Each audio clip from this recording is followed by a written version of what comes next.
Olá, pessoal! Hoje nós vamos falar sobre os poríferos. Como vocês podem notar, temos aí o Bob Esponja, que é uma esponja do mar. Portanto, ele está inserido neste grupo. Nós vamos entender um pouquinho hoje sobre a classificação e as principais características dos poríferos. Bom, primeiro uma perguntinha. Os poríferos são animais ou são plantas? Para responder esta pergunta, nós precisamos entender algumas características das esponjas. Elas não possuem órgãos nem tecidos verdadeiros, as suas células apresentam um grau considerável de independência uma das outras, são sésseis, isto é, não se locomovem, e estão ausentes de sistema nervoso e órgãos sensitivos. Essas características fizeram com que pesquisadores mais antigos, como Aristóteles e Plínio, classificassem os poríferos junto ao grupo de plantas.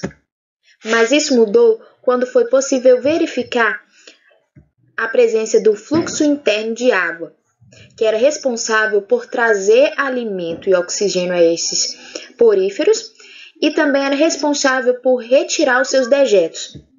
Portanto, respondendo à nossa pergunta, os poríferos são animais. São um dos filos do reino animal. Os poríferos são animais aquáticos extremamente simples, que não apresentam tecidos. Eles têm o seu corpo revestido por poros, a maioria é marinha. Temos alguns tipos presentes em água doce, mas a maioria é marinha. São animais sésseis, não se locomovem. Eles podem estar presentes nesses habitats isolados ou viverem em colônias, são filtradores. Isso porque eles possuem células que captam o alimento. Células que são chamadas de coanócitos. Seu corpo é sustentado por espículas, que é um tipo de proteína chamada espongina. As esponjas são encontradas basicamente sob 3 formas: asconoide, ciconoide e leuconoide. As diferenças entre esses grupos podem ser observadas quando comparamos os sistemas de canais internos. As asconoides basicamente não possuem canais internos e a água passa pelos poros diretamente ao átrio da esponja. As do tipo ciconoide diferenciam-se das asconoides pelo fato de apresentarem uma parede bem mais espessa, que permite que ocorra a formação de canais radiais. Já as esponjas leuconoides podem ser consideradas como as mais complexas, pois apresentam câmaras flageladas, que ampliam sensivelmente a superfície de contato com a água, o que possibilita um melhor aproveitamento dela. Devido à ramificação dos canais, o átrio dificilmente ocorre nessas esponjas. Vamos entender sobre a estrutura de um porífero. O corpo de um porífero é constituído por massas de células que ocupam uma matriz gelatinosa e esponjosa, que é enriquecida pela presença de espículas que podem ser constituídas de carbonato de cálcio, colágeno ou mesmo sílica. Eles também possuem estruturas especiais que é preciso destacar. Vamos começar pelas células. São 2 tipos de células especiais, que são os coanócitos e os amebócitos. Os coanócitos são um grupo especial de célula flagelada responsável pelo fluxo interno de água. Os amebócitos também são uma célula de movimento que fagocitam os alimentos, e alguns podem secretar espículas. Neste caso, são denominadas esclerócitos. Há presença também nos poríferos do átrio ou espongiocele, que é normalmente o destino do fluxo direcionado de água. É nessa cavidade que gametas e material metabolizado são lançados para serem lançados no meio externo.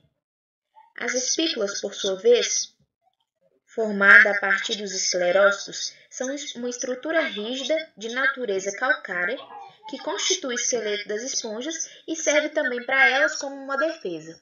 E, finalmente, o ósculo, que é a região de saída do fluxo de água do interior da esponja. Reprodução dos poríferos. Esses animais podem reproduzir-se tanto assexuada como assexuadamente. O processo de reprodução sexuada se dá pela participação de células sexuais masculinas e femininas, os gametas, sendo que a esponja adulta macho irá liberar os espermatozoides, que irão se deslocar até a esponja mãe fêmea, irão penetrar através dos poros e ali ocorrerá a fecundação, surgindo assim o zigoto.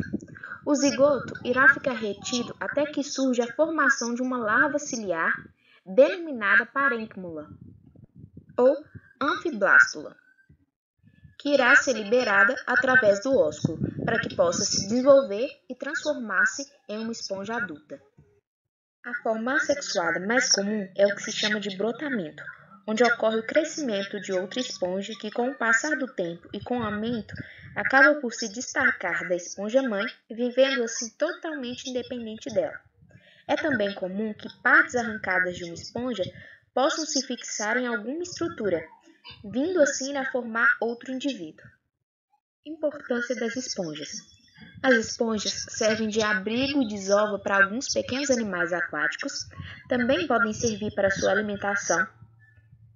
São responsáveis pela cobertura e camuflagem de pequenos peixes, também funcionam como bioindicadores. A sua presença ou não irá indicar a qualidade da água. Por fim, a importância econômica das esponjas. No corpo das esponjas existem substâncias tóxicas que funcionam como defesa contra predadores. Cientistas estudam e utilizam essas substâncias para produzir medicamentos. Um exemplo é o AZT, um medicamento usado no controle da HIV. Para produzirmos esse pequeno vídeo explicativo, utilizamos os livros Os Princípios Integrados de Zoologia e outros estudos em zoologia. Por hoje é só. Obrigado!